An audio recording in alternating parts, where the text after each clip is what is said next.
Mateus capítulo 5, versículo 5. Bem-aventurado os humildes, ou mansos, ou gentil, em algumas versões, pois eles receberão a terra por herança. Amém. Bem-aventurado os humildes, felizes são os humildes, abençoados são os mansos, alegres são aqueles que são gentil.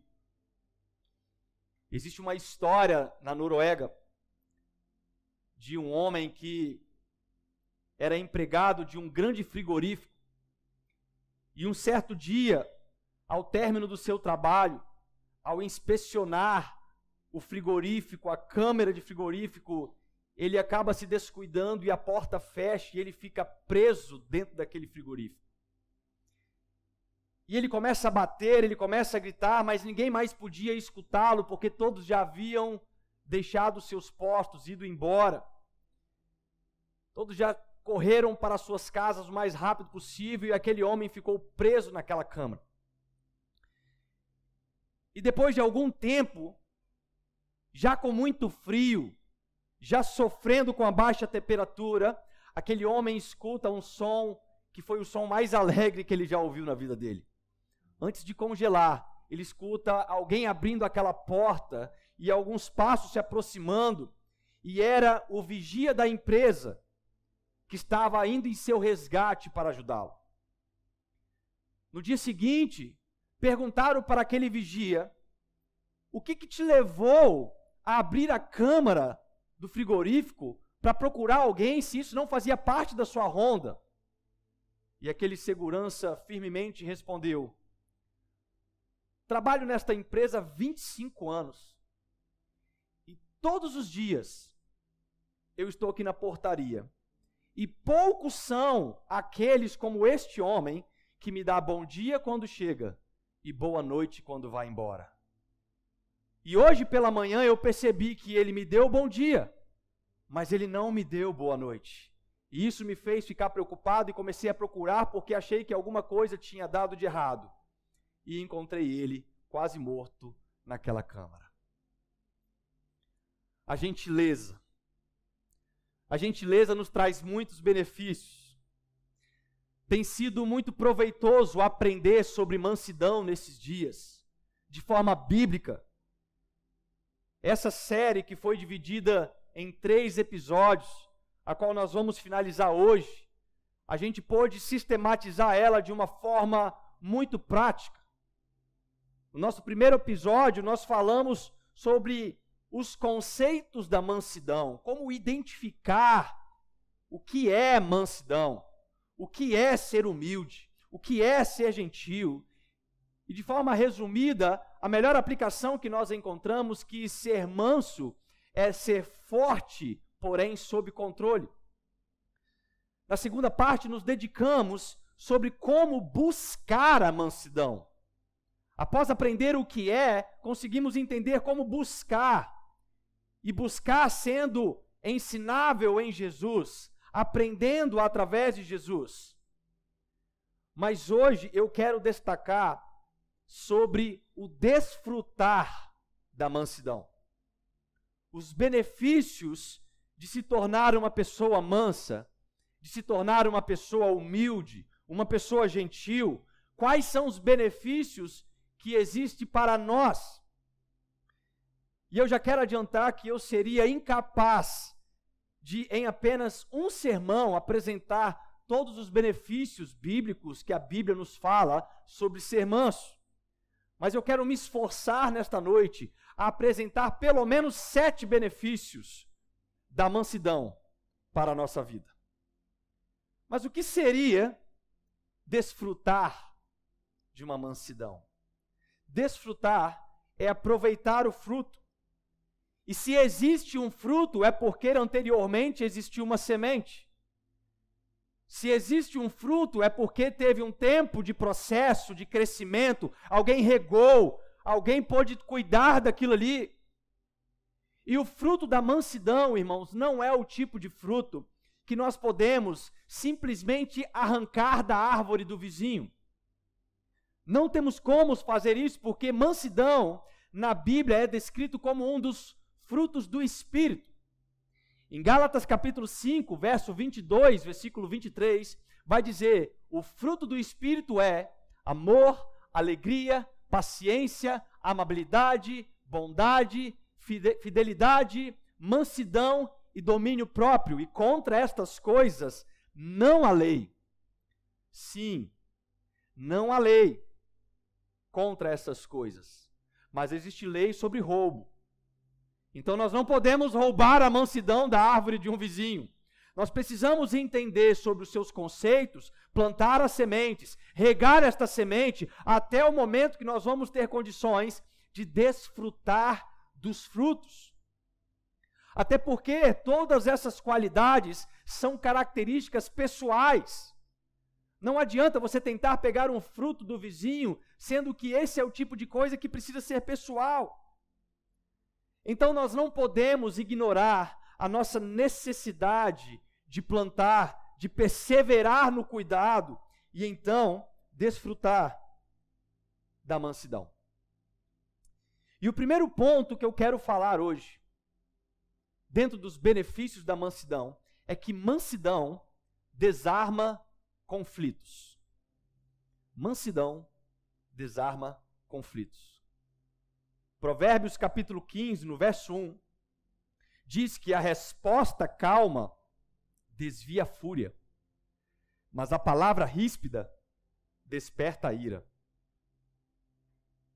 Eu estava pesquisando sobre os soldados especialistas em desarmar bombas, e eu percebi que eles utilizam diversas formas de tecnologia para desarmar bombas encontradas. As primeiras tentativas são sempre de forma que não precisa levar um soldado humano. Eles tentam com outros explosivos, eles tentam com drones para que possam tentar explodir aquelas bombas, mas todas essas ferramentas equivalem ao mesmo poder de destruição da bomba, porém sem ninguém por perto. Mas quando não existe esta possibilidade, eles precisam de enviar um soldado capacitado, treinado em desarmamento. Todas as vezes que a explosão, que o estrago da explosão não é bem-vinda, eles precisam mandar um ser humano que tem que ir lá e desarmar aquela bomba. E uma das características que esse especialista tem que ter é a calma. Qualquer movimento errado, qualquer atitude precipitada, pode estourar aquela bomba, colocando a vida dele em risco e de outras pessoas em risco. E eu penso que na nossa vida como cristãos, a gente precisa se tornar especialistas em desarmar bombas. Não bombas explosivas como nas guerras, mas bombas explosivas que envolvem moral, que envolvem caráter, que envolvem personalidade. E para desarmar estes conflitos, nós temos uma excelente ferramenta disponível para nós, que se chama mansidão. Porque a palavra diz em Provérbios que uma resposta calma desvia a fúria. A regra é básica. Todas as vezes que alguém levantar a voz para você, você abaixa a sua voz. Todas as vezes que alguém se irritar diante de você, você demonstra ainda mais calma, mais paciência, mais mansidão, porque de forma contrária, você vai colocar em risco que aquela explosão te atinja. Mas se você fizer ao contrário, a palavra calma, ela desvia a ira. E eu sei, irmãos, que esse é um provérbio de muita sabedoria. Mas eu quero crer que ele se torna muito difícil para algumas pessoas. Para mim, por exemplo, sou descendente de italiano. Se você não sabe, tem duas coisas que um descendente de italiano herda na genética: um nariz grande ou falar alto. Eu, graças a Deus, não sei qual que é pior, na verdade, né? Mas eu acho que eu herdei do falar alto. Eu não sei qual dos dois que é o pior, mas Se você já foi em alguma reunião de família de italianos, você iria se assustar, irmãos. Porque parece que eles estão brigando. Você chega, parece que está tendo um conflito. É tanta gritaria, é tanta loucura, que parece que eles estão brigando. Mas quando você chega perto, eles estão contando o dia a dia, rindo, se divertindo. Mas enfim, tirando sobre aqueles que têm a genética de italiano, ou aqueles que também já falam no dia a dia como se estivesse com fone de ouvido, né? Com música alta. A palavra nos diz de forma bem clara que falar de forma branda desarma conflitos. Falar de forma mansa joga para longe a ira que está a um ponto de explodir. Diante de um debate de argumentos, quando a pessoa começa a aumentar a voz, é porque ela não consegue mais argumentar. E quando uma pessoa não consegue mais argumentar, ela começa agora a atacar o argumentador que está com ela. Ela começa a tentar ganhar no grito. Ela não começa mais a debater as ideias, ela começa a falar contra as pessoas que estavam defendendo as ideias. Mas sempre que alguém levantar a voz para você, você abaixa a sua. Um dos benefícios que nós podemos encontrar na Bíblia de uma pessoa mansa, humilde, gentil, é que ela desfruta da ausência de explosões da ira. Eclesiastes capítulo 10, versículo 4. Se a ira de uma autoridade se levantar contra você, não abandone o seu posto. A tranquilidade evita grandes erros. Então não saia da sua posição ao ser confrontado pelos seus superiores, pelo seu chefe, pelo seu patrão, pela sua autoridade. O nosso papel como cristão é manter a mansidão e evitar grandes erros, grandes explosões. O segundo benefício que eu vejo é que mansidão também elimina as críticas.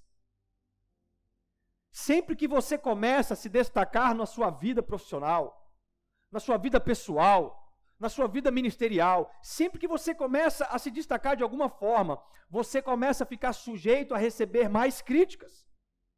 Eu posso te afirmar, irmãos, quando nós crescemos na nossa caminhada de fé, no nosso trabalho, na sociedade, ou em qualquer outra classificação, você vai estar sujeito a se tornar um alvo de muitas críticas. Tito, capítulo 2, versículos 7 e 8, diz: em tudo, seja você mesmo um exemplo para eles, fazendo boas obras. Em seu ensino, mostre integridade e seriedade. Use linguagem sadia, contra a qual nada se possa dizer, para que aqueles que se lhe opõem fiquem envergonhados por não terem nada de mal para dizer a nosso respeito. Existem pessoas que são sedentas por conflitos. Existem pessoas que amam fazer críticas para arrumar conflitos. Existem pessoas que são literalmente viciadas no caos. Elas passam horas buscando uma forma de criticar, de falar com deboche, de arrumar alguma condição de irar uma outra pessoa e conseguir com aquilo uma discussão. Tudo que elas querem é que aquelas pessoas que estão sendo criticadas correspondam com ira e pronto. Ela entra ali no seu campo preferido de batalha. E eu não sei se você sabe, mas existe uma patologia para pessoas que são viciadas no caos. O que é o caos? O caos ele é definido como desorganização, como falta de coerência, como falta de ordem, como dispersão. Tem muita gente que tenta de alguma forma durante o dia arrumar um escape para fugir do estresse. Mas tem pessoas, irmãos, que estão entrando no olho do furacão porque eles amam o estresse. Eles são viciados, porque quando eles entram em uma confusão, aquilo gera uma adrenalina na mente deles e eles se tornam viciados em confusões. O nome da patologia é transtorno explosivo intermitente. E é engraçado porque ele é conhecido pela sigla TEI. E não é à toa. É um TEI mesmo. TEI! Chegou perto, explodiu. A pessoa está pronta para explodir em qualquer momento. Tudo que ela quer é um gatilho. Ela fica jogando iscas, ela fica jogando a sua linha, e quando alguém corresponde, ela fala, prontinho. Agora eu tenho alguém para bater boca. Agora eu tenho alguém para entrar no meu caos, para me gerar adrenalina. E aí, quando ela entra nesse cenário, ela fala alto, ela quebra as coisas, ela fica irritada, porque tudo aquilo está gerando prazer para ela. Pessoas que fazem tempestades em copo de água. Pessoas que brigam por qualquer tipo de motivo, porque o problema dela não é sobre o que ela está brigando. Ela quer simplesmente brigar. Mas a mansidão, ela desarma as críticas e nos alivia do estresse. 2 Timóteo, capítulo 2, no versículo 24. Ao servo do Senhor não convém brigar, mas sim ser amável com todos, apto para ensinar, paciente. 1 Coríntios, capítulo 4, no versículo 13. Quando caluniados, respondemos amavelmente. A mansidão desarma as críticas. O terceiro ponto é que a mansidão tem como benefício a persuasão. Mansidão, irmãos, é persuasão. Quem não aumenta a voz, ela continua baseado em bons argumentos, e bons argumentos traz o poder da persuasão. Eu não sei quantos de vocês já tiveram a horrível experiência de ser atendido por um vendedor sem persuasão. Um vendedor que não tem uma boa lábia, e ele fica tentando te ganhar no cansaço, e muitas vezes, pior do que isso, ele tenta te ganhar na agressão. Quantas vezes aqui, por exemplo, na praia, quando você vai lá para tentar fugir de um estresse, você bota a sua cadeirinha, você está lá batendo papo com sua família, com seus amigos, e aparecem aqueles vendedores de rede, aqueles vendedores de queijo, e aqueles camaradas, eles chegam interrompendo a sua conversa, falando de uma forma inapropriada. Eles jogam a rede no seu colo, e eles ficam falando, compra aí, é rede não sei da onde, olha, o material é isso, o material é aquilo, e você está tentando relaxar ali, você não quer comprar rede na praia, gente. Você está tentando relaxar, mas aquele vendedor ele não tem argumentos, e ele começa a pressionar, ele começa a falar mais alto, eles começam a agredir verbalmente, e na verdade, na cabeça daquelas pessoas que estão ali sentadas, a gente pensa, não, eu jamais vou comprar algo de alguém que não tem um poder de persuasão. Ele está me agredindo com palavras, num ambiente errado, uma coisa que eu não quero.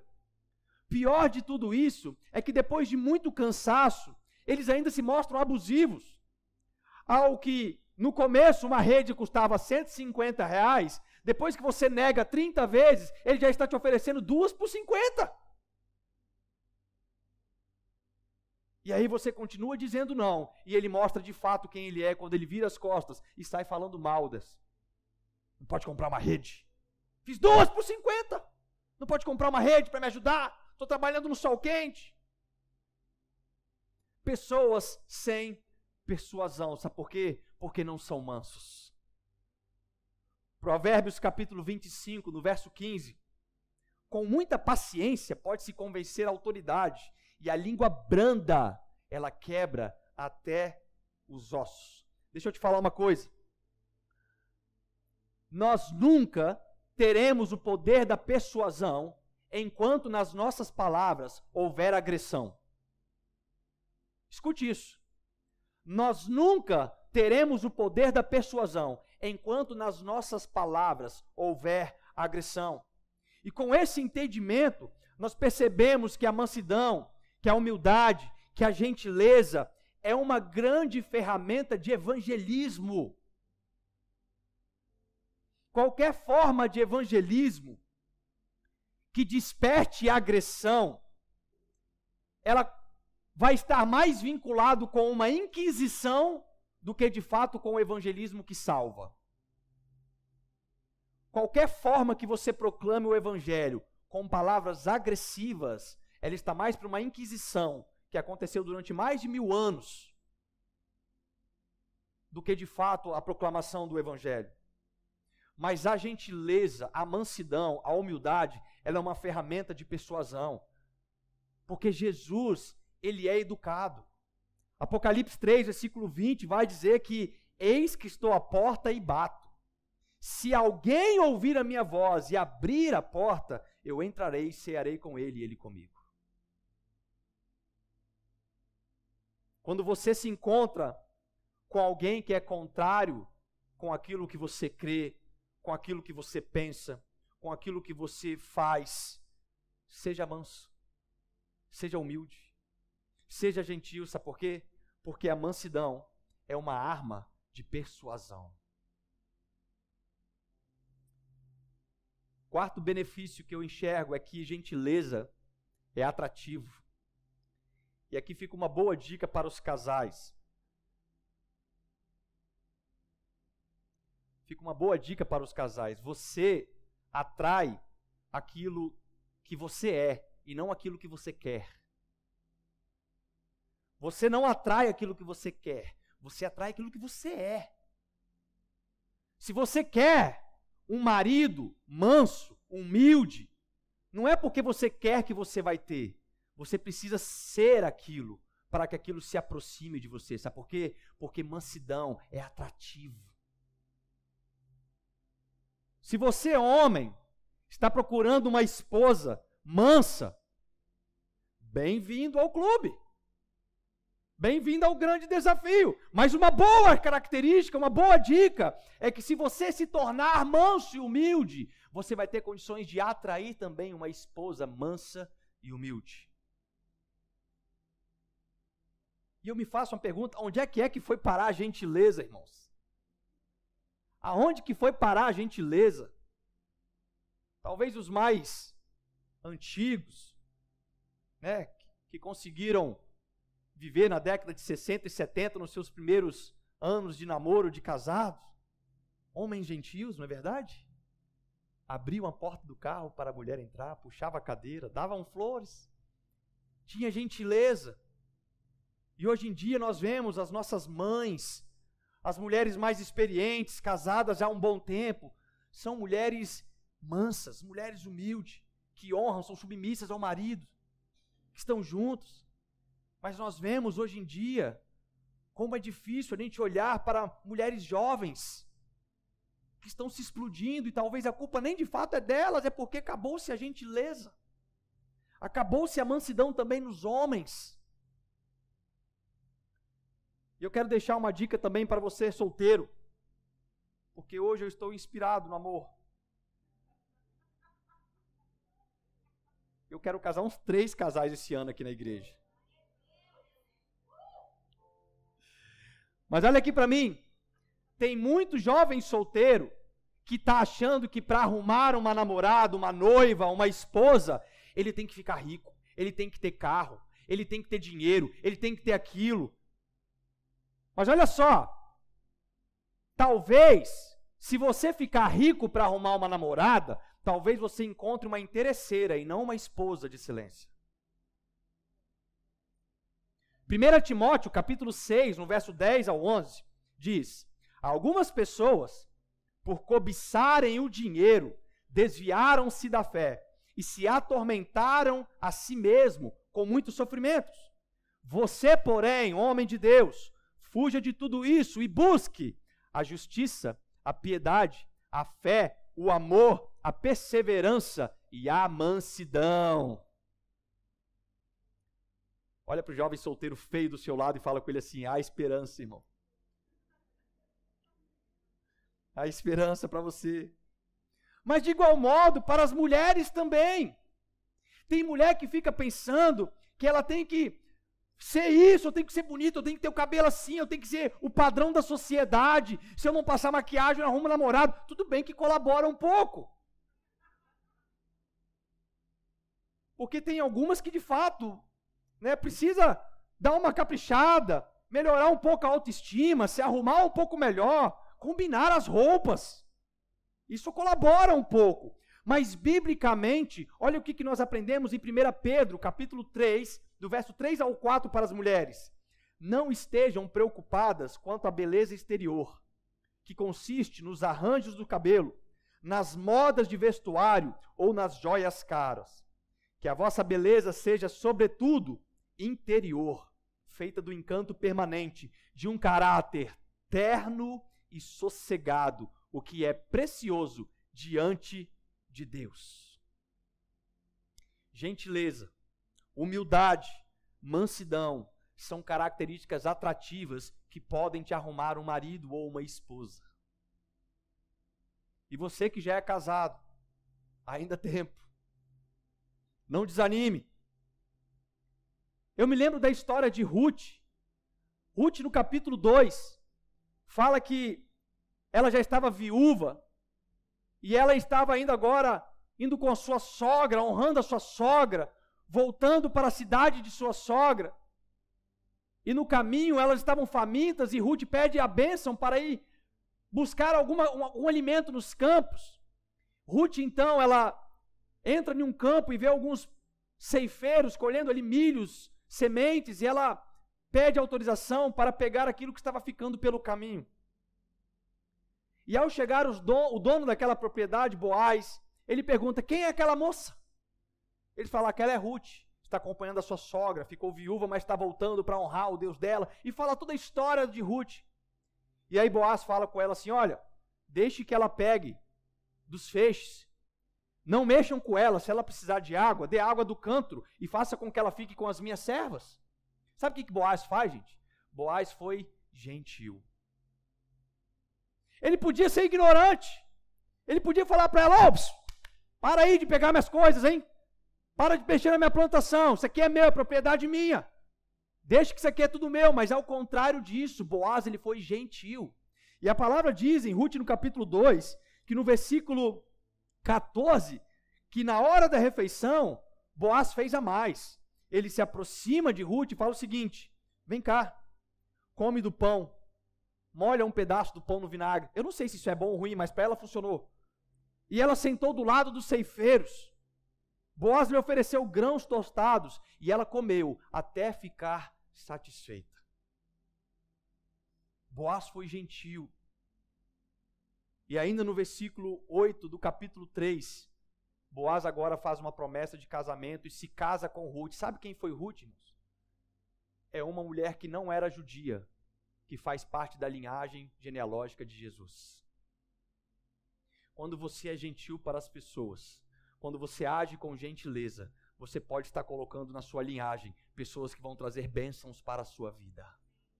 Você pode estar fazendo conexões com pessoas que vão trazer multiplicação de unção e bênção na sua vida.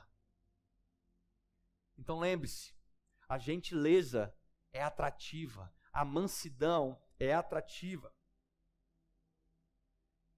Quinto, mansidão e gentileza ganham respeito. Se você é líder, se você é patrão, se você tem o seu negócio, se você tem subordinados, se você tem pessoas que respondem para você, a melhor forma de você ganhar respeito é através de mansidão e gentileza. A grande diferença de um ditador para um líder é que um ditador, ele impõe medo, enquanto um líder, ele adquire respeito através de mansidão e gentileza. No livro de 1 Reis, no capítulo 12, fala da história de Roboão. Roboão era filho de Salomão, neto de Davi. E depois que Salomão morreu, Roboão ele assume o reinado sem experiência. E a palavra diz que ele não sabia como lidar com o povo. Então ele procura os sábios e os anciãos para buscar conselhos, aqueles que aconselhavam seu pai. E lá em 1 Reis, capítulo 12, no versículo 6 ao 7, diz: o rei Roboão discutiu o assunto com os homens mais velhos, que haviam sido conselheiros de seu pai, Salomão. O que vocês aconselham? Perguntou ele. Como devo responder a este povo? Eles disseram: se o Senhor estiver disposto a servir este povo hoje, e lhe der uma resposta favorável, eles serão seus súditos leais para sempre. Veja bem, um líder manso, um líder humilde, ele sempre vai estar disposto a servir. Ele sempre vai estar disposto a servir. Toda vez que um líder precisa dizer que ele é um líder, é porque ele ainda não é um líder. Toda vez que o líder tem que falar assim, olha aqui, quem manda aqui sou eu, é porque ele ainda não conquistou respeito dos seus subordinados. Ele ainda está como um ditador, mas quando um líder ele tem mansidão, quando ele tem gentileza, qualquer subordinado quer ser leal a um líder como este. Jesus, o maior líder que já existiu na história, certa vez ensinou para os seus discípulos, maior é aquele que serve. Então, dessa forma, nós vemos que a mansidão, a humildade, a gentileza, quando são agregadas na sua liderança, elas agregam respeito. Sexto lugar é que gentileza e mansidão é um testemunho para o cristão. A nossa forma de agirmos, sem dúvida, ela fala muito mais alto do que as nossas palavras. Existe uma frase que diz, o que você faz, o que você é, grita tão alto nos meus ouvidos que eu não posso escutar o que você fala. As nossas atitudes falam mais do que as nossas palavras. O nosso testemunho fala mais do que o nosso sermão. Como disse Francisco de Assis, prega o evangelho sempre que necessário, use as palavras. Prega o evangelho de qualquer tempo, de qualquer forma. E se precisar, use as palavras. Muitas pessoas não ouvirão o evangelho, mas elas verão o exemplo e testemunho de vida que você dá. E talvez você seja o único Jesus que essas pessoas vão conhecer. Talvez o seu testemunho é a única forma que elas vão conhecer a Jesus. Não é por uma mensagem evangelística, não é por uma mensagem na internet, mas é por um exemplo de humildade, de mansidão, de gentileza que você pode apresentar diante delas. Se as pessoas estiverem olhando para você e não enxergar Jesus nas suas atitudes, eu quero alertar uma coisa, você está encrencado, irmão. Você está encrencado. Nós precisamos ser mansos e humildes como Jesus pede para nós sermos. Aprendermos nele. E quando nós somos mansos e humildes, o nosso testemunho fala mais alto do que as nossas palavras. As pessoas que são parte do seu círculo de convívio, sabe o que eu penso? Eu penso que nós temos que chegar em um tempo onde as pessoas não deveriam ser mais convidadas para vir à igreja. Mas elas deveriam procurar e falar assim com a gente, Gabriel, deixa eu ir na sua igreja, cara.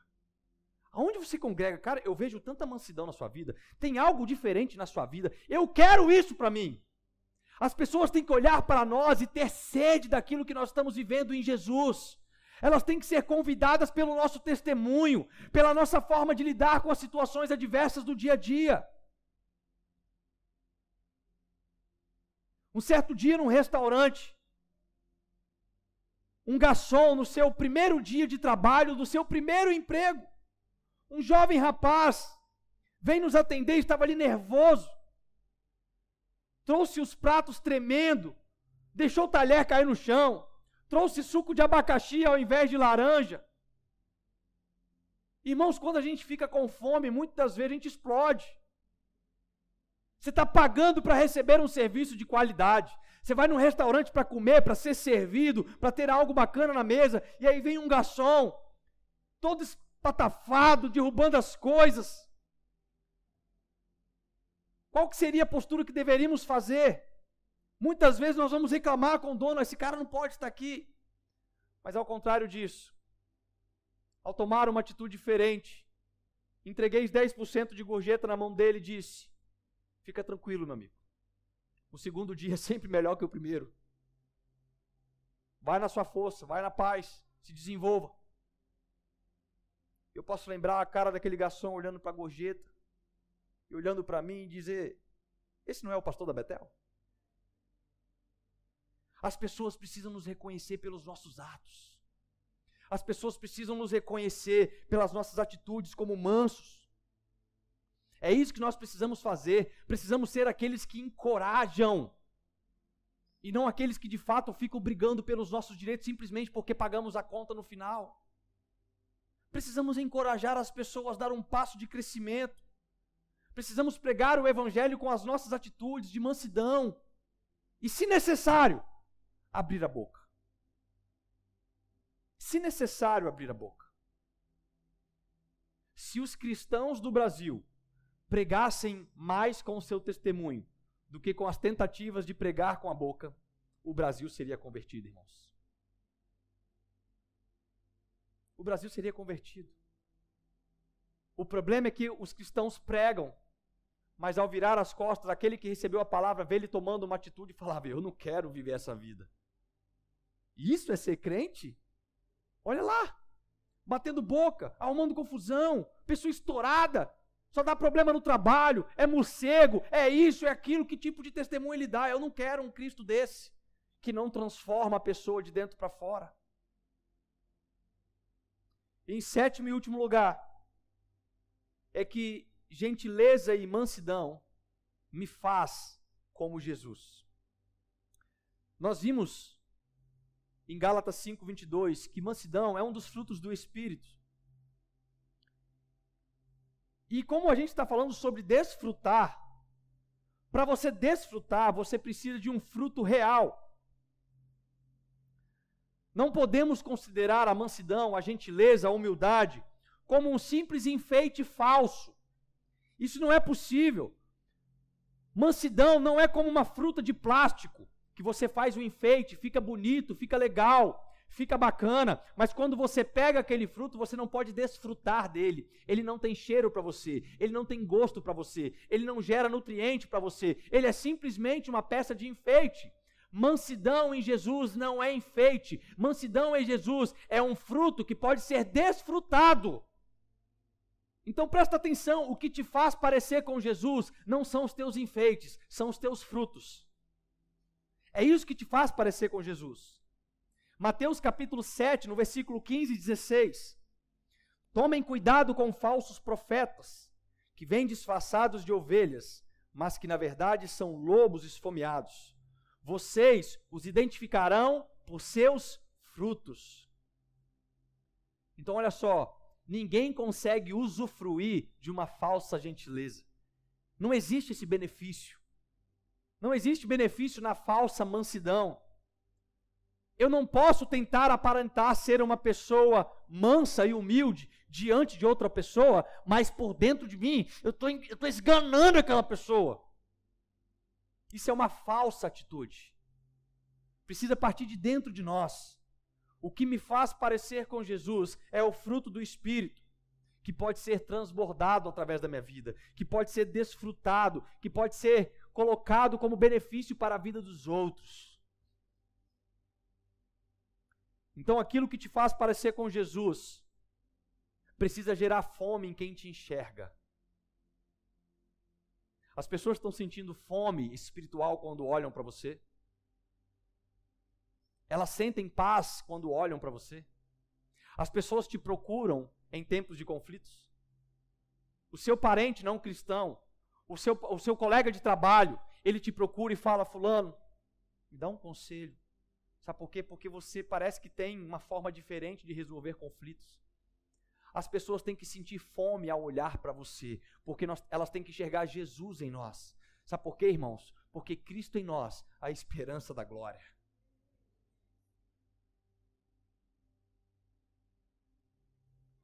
Nós temos que gerar o cheiro da mansidão e o gosto da gentileza. Bem-aventurado os humildes, bem-aventurado os mansos, bem-aventurado os gentil, pois eles receberão a terra por herança. Louvado seja o nome do Senhor, que através da sua palavra poderosa tem nos instruído a sermos mansos, a sermos gentil, Quando foi a última vez que você foi gentil para alguém? Quando foi a última vez que você deu o seu lugar da fila para alguém com mais necessidade do que você? Quando foi a última vez que você foi manso diante de uma situação que você tinha direito? Ser manso e humilde. Eu quero orar por você nesta noite.